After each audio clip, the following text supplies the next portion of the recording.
When children are younger, it's more of just kind of keeping them alive, where it's like you're feeding them, you're providing for them.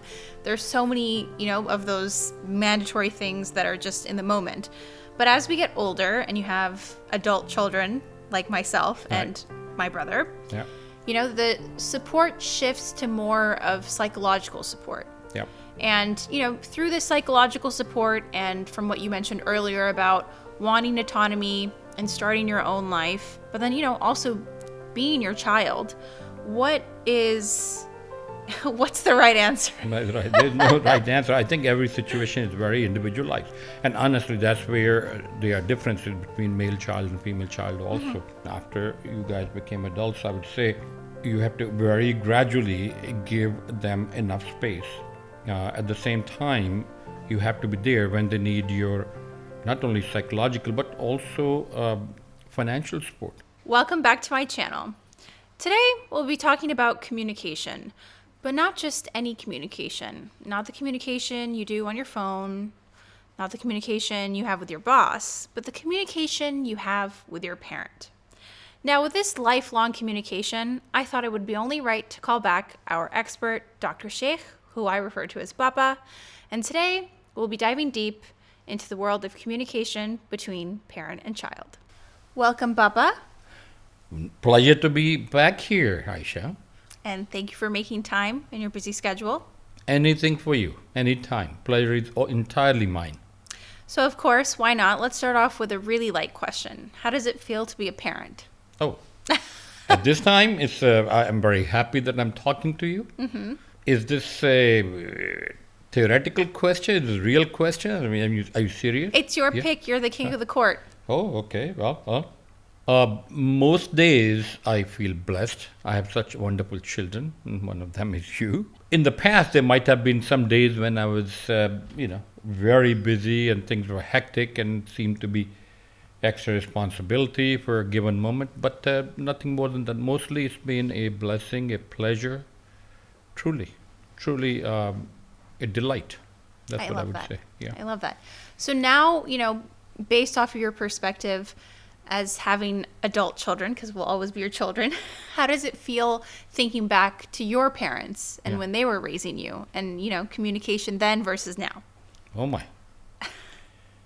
Now that's a complex question. So let me just step back a little bit on that one. Yeah. I think looking back at my relationship with my parents, one of my biggest regrets from my life was that I really never viewed them as normal human beings. I just viewed them as my parents. Mm-hmm. So it was unconditional love. They were just fantastic parents, and I expected that, and they always gave it to me.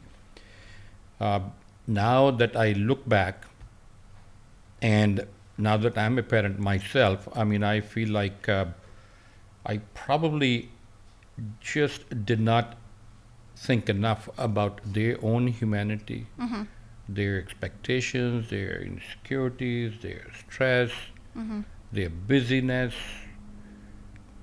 all kinds of issues they might have been dealing with. For me, it was an expectation that no matter what, they'll give me unconditional love, which they did. So I am not sure I have been able to do the same with you guys. I've tried, but I'm sure I'm not even halfway there.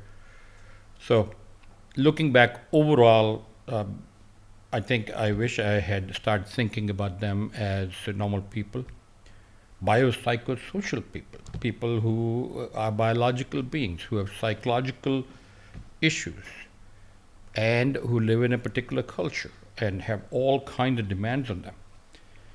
This is not to give you a hint that you should right? think of me. He's like, listen to me clearly and think of me as a human. Well, I have some good news for you. Because I was going to say, based off of your response, first of all, he's being humble. He is very unconditional in his love, but, we'll take your humility with a grain of salt. I was not looking for a compliment here. Well, you got one. And secondly, I want to comment on what you're saying about, looking at your parents as humans. Yeah. So, particularly with you, obviously, I've had the blessing of hearing about your journey as a physician and hearing about all of your stories during residency. And honestly, it wasn't until, I reached an age where my peers and my friends were going through residency themselves that, there were some days where I was able to look at them and I was like, oh my goodness, my parent went through that. And I'm able to actually see it in physical form. So I don't think it's ever too late to have that reflection. And I don't know, I think it's still very interesting that you're able to come to that self-awareness. Maybe I'm an eternal optimist, but I don't think it's ever too late. Right. Well, thank you for being so kind. I would say you are much wiser than I ever was. And my realization and awareness came quite late. And as I said, I wish it had come while they were alive, but so be it. I can at least pass on some of that regret more in the form of unconditional love to you and your brother. I say it's a very unique relationship, with the kids. It's they're your kids. I mean, they grow up. You are responsible for everything, and then one day when they go through their teenage years, it was not that bad for you guys, but you need more autonomy and you need some more distance and you want more control. And that is something which parents have to be ready for. And I think we were more or less for that one. That one was not as difficult as I thought it would be. And then the important thing is to view it as a journey. And I would say now that I'm talking, even beyond that, looking back, I think it's an ongoing thing, honestly. It's continuing to talk, like we're talking here. Yes. But build enough trust that when tricky situations arise, when difficult situations arise, when the topics are difficult, even if we don't want to address them, both parties know that it is because the topics are difficult and there will be a better time because you have enough trust with each other. I think that's probably the key issue, I would say. I think that's really, really good advice. And so, to let the audience know, you have the pleasure of having a female child and a male child. I do. So, We do, yeah. Would you like to shed some light on maybe differences in communication? Sure. Sensitivities and things like that? Yeah. Well, both of our kids, I mean, as you know, both of our kids, for the audience, I say, are extremely sensitive, both of them. And I think they take it from their mother, who's a wonderfully sensitive human being herself. There are differences between a male child and female child. I would say the boys seem to be more self-absorbed, right from the beginning, and the girls seem to be much more social, interactive. I mean, that's how you were. You have always been like that. But beyond that, I think both of you are very sensitive kids, and we are very blessed to have you. That's what can I say? I mean, I just go back to complimenting you, give you another one, whether you ask for it or not. Thank you. I appreciate it. So, I guess along the lines of support that you've spoken about with your children, when children are younger, it's more of just kind of keeping them alive, where it's like you're feeding them, you're providing for them. There's so many, of those mandatory things that are just in the moment. But as we get older and you have adult children like myself and my brother, the support shifts to more of psychological support. Yeah. And, through this psychological support and from what you mentioned earlier about wanting autonomy and starting your own life, but then, also being your child, what's the right answer? Right. There's no right answer. I think every situation is very individualized. And honestly, that's where there are differences between male child and female child also. But that is a tricky time, I would say. Yes, after your kids become adults, after you guys became adults, I would say you have to very gradually give them enough space. At the same time, you have to be there when they need your not only psychological but also financial support. I mean, the world is very difficult these days, very competitive, and it's very expensive. So you have to be able to do that, provide psychological support, not be too overbearing.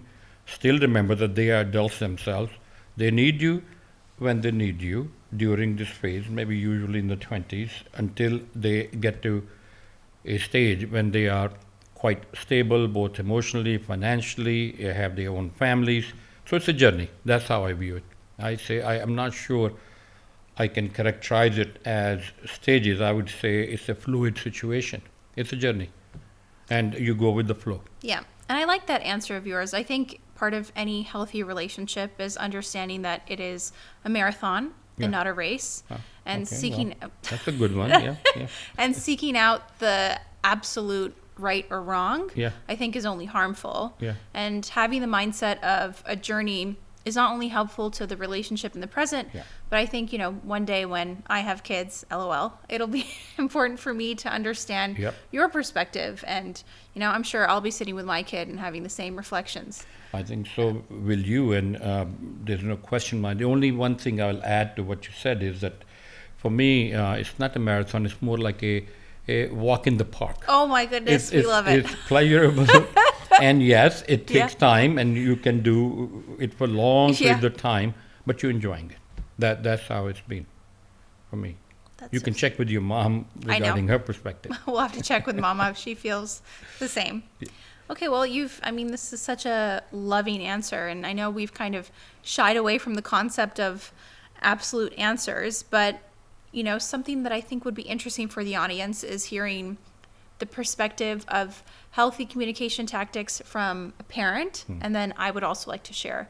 So would you like to start, or I can start? Since you are in the middle of it Yeah. and your answers are flowing, why don't you go ahead first? Sure. Maybe I learned something. Yeah. So I think it is really important to look at this relationship as something that's ongoing, and I think it's important to understand each other's sensitivities and see that it's not like anyone is out to get each other. I don't think it's healthy for us to say, our generation is completely right, our parents are completely wrong, or vice versa. Parents are completely right and kids are completely wrong. There has to be a middle ground, and I think that like any healthy relationship, there has to be work put into it. So allowing time and space to have those conversations is the best advice, I would say, even if there's some tears along the way. I'm very sensitive, so I can attest to that. I think that's the easiest and best flowing advice I can give. I don't know if it's right or wrong. Well, I think your advice is very good. I'm not very good at giving advice, as you know. Even in my professional work, I prefer to get people involved in a dialogue so they can come up with their own solution. So I can't give an advice. The only thing I'll say is just continue to talk. Continue to talk, be patient, and yes, take the walk in the park. Yeah. And let it develop. And it does, really. Let it come to you. Don't push it. Let it evolve, develop, and the pleasure is all yours. Wow, how sweet. Yeah. Okay, I need to ask a spicy question since everyone asks this. Did you ever want any of us to be doctors? This is like the number one question that gets asked. I know the answer, Yeah. but Yeah. Well, in our culture, in South Asian culture, when I was growing up, the parents wanted you either to be a doctor or engineer. And the doctor's kid, most of my class fellows, maybe I would say 90% plus, the kids are, at least one of them is a doctor, if not all of them. For me, I always felt that now that I've immigrated to the US, the choices need to be much broader than that. And that's why I always felt that you let the kids take their own merry time to find themselves and to find a profession which fits their emotional needs, or which they're really passionate about. To me, is the most important thing, that you have to love what you're doing. And as you know, you be the judge. Now, I have never pushed you guys to become doctors. Never. Not a single day, because my feeling was that you will find your own way. Yeah. yeah, and I would like to remark on this blessing that I have, that I don't think, he's pushed me ever in a direction that he thinks that I should go in. And even if there's helpful guidance, I do think it's important to guide your kid a bit, because based off of our school system and everything, there's always this idea that children need to know what they want to do at 18, and it's hard to do that. So I think from the parent perspective, sometimes the parent doesn't know how much they should push and how much they shouldn't. But I feel like Papa has always practiced the right amount of pushing, but not really pushing, and figuring out what works best. And so I'm very thankful for that. Thank you. You're welcome, and I'm glad it's the age of 18 that you have to make a decision. In our days, it was 12. Oh my God, I'm gonna cry. Yeah, I was I'm sorry. making decisions for my younger kids. I was 12 and I was making decisions for them. So I'm glad there's more time now. Yeah.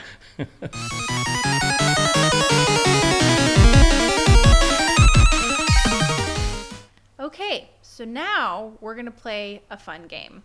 It's called Most Likely To. So in this game, Papa and I have a sign of each other. Here we go. And we will be asked by Mama, who's sitting behind the camera, and will tell us a series of questions, and we'll see who's most likely to between us for different scenarios. She's just the perfect person. She's our cultural historian and the gatekeeper and the record keeper. So she would know the right questions to ask. Exactly. Good choice, Aisha. Thank you. So on that note, let's begin. So guys, you ready? We're ready. All right then.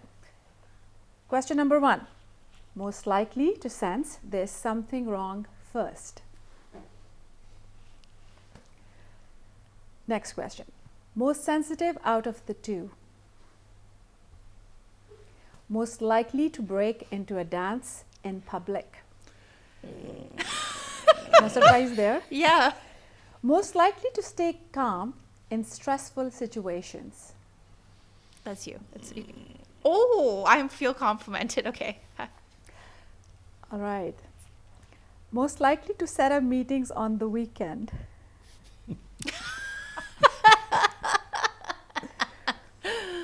Most likely to surprise the other one with a thoughtful gift.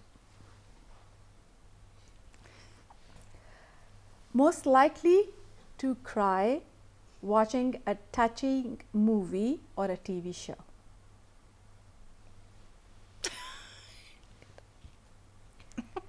Most likely to feed the cats extra food even though they have been fed. See, that's you. Most likely to sneak an extra helping of pulao. Both of us. Both of us. Most likely to be active on the family chat. That's me. Most likely the person the family cats love more. For sure. For sure. I'll take that. Most likely to have a secret stash of snacks hidden away from the rest of the family. Me, it's in the kitchen right now. Most likely to fall asleep during family movie nights. Definitely. Most likely to plan surprise activities or outings to spend quality time together. Definitely. Most likely to encourage the other one to step out of their comfort zone and try new things. Unfortunately, constantly. No, I feel. Okay. And the last one. Most likely to end every conversation with I love you or take care. Definitely Papa. Aw. Okay, so that ends the. Thank you. Thank you. Thank Thank you, you. thank you. Very good question. Yeah. Enjoyed them. Even brought up my blind spots, which I was not aware of. Yeah. Thank you. Okay, so there you have it. What are your thoughts on this? I say it was the most wonderful session, Aisha. I mean, it really brought back memories and made me think hard, but it was a pleasure. It was wonderful. I'm glad. Loved it. Now we got to think of the next episode. So let us know what you guys want to hear. Okay, let's get going.